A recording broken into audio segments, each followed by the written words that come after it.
तो आज हम लोग देखने वाले हैं भारत फोर्ज के स्टॉक में एक जबरदस्त ट्रेड। हम देखेंगे ट्रेड का complete setup, entry, stop loss और टारगेट। और ये ट्रेड बनाया गया है हमारे चैनल की स्पेशल कोर्स वाली स्ट्रैटेजी को यूज करके, जिस पर एक complete free stock trading course पहले ही आ चुका है। इस ट्रेड में आप देखेंगे कोर्स वाली स्ट्रैटेजी में बताए गए कंसेप्ट्स को इन एक्शन। और इस स्ट्रैटेजी पर हम बहुत सारे ट्रेड्स पहले ही देख चुके हैं। तो सबसे पहले हमें पकड़ना होता है स्टॉक के हायर टाइम फ्रेम का ट्रेंड। इस ट्रेड के लिए हमने डेली टाइम फ्रेम को लिया है एज हायर टाइम फ्रेम, और यहां पर आपको स्टॉक क्लियरली एक अप ट्रेंड में नजर आएगा। अप ट्रेंड में आपको higher high and higher low का मार्केट स्ट्रक्चर नजर आएगा, और हमारा स्टॉक एक इंपल्सिव मूव के बाद एक रिट्रेसमेंट पूरी कर रहा है। तो हम इस लेटेस्ट स्विंग की रिट्रेसमेंट बनाएंगे और 60% से 80% के बीच में बनाएंगे अपना डिमांड जोन।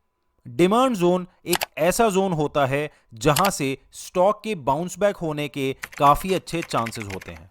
कोर्स वाली स्ट्रेटेजी के हिसाब से हमें स्टॉक के डिमांड जोन में आने का वेट करना होता है।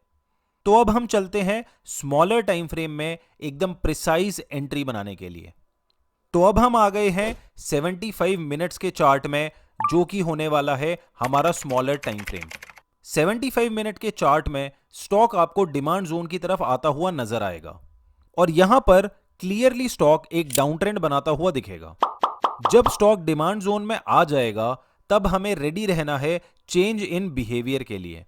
स्टॉक में चेंज इन बिहेवियर होने के लिए स्टॉक को अपने लोअर हाई एंड लोअर लो वाले मार्केट स्ट्रक्चर को ब्रेक करना पड़ेगा, और मार्केट स्ट्रक्चर ब्रेक हुआ है एक बड़े इंपल्सिव मूव के साथ। तो अब हमारा एक वैलिड ट्रेडिंग सेटअप बन गया है, लेकिन हमें अभी से एंट्री नहीं लेनी होती है। हम इस लेटेस्ट स्विंग की रिट्रेसमेंट बनाएंगे और अपनी एंट्री करेंगे 62% रिट्रेसमेंट पर। तो एंट्री बनेगी 62% रिट्रेसमेंट पर। स्टॉप लॉस को हम लगाएंगे स्टॉप हंट वाली जगह पर, और टारगेट को हम सेट करेंगे हायर टाइम फ्रेम के स्विंग हाई के पास।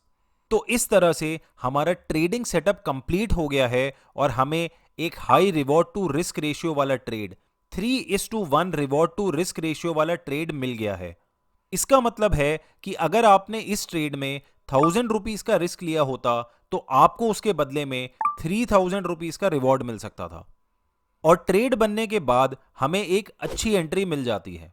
इसके बाद एक स्मार्ट ट्रेडर की तरह आप स्टॉप लॉस और टारगेट दोनों ऑर्डर्स को प्लेस करके बस वेट करेंगे, और इस वाले ट्रेड में हमारा टारगेट हो जाता है अचीव।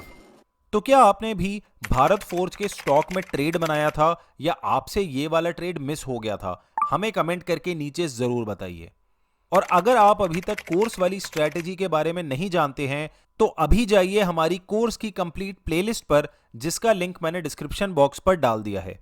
और अगर आप इसी तरह का एक और जबरदस्त ट्रेड देखना चाहते हैं तो ये है जिंदल स्टील के स्टॉक में बनाया गया एक मीडियम टर्म ट्रेड।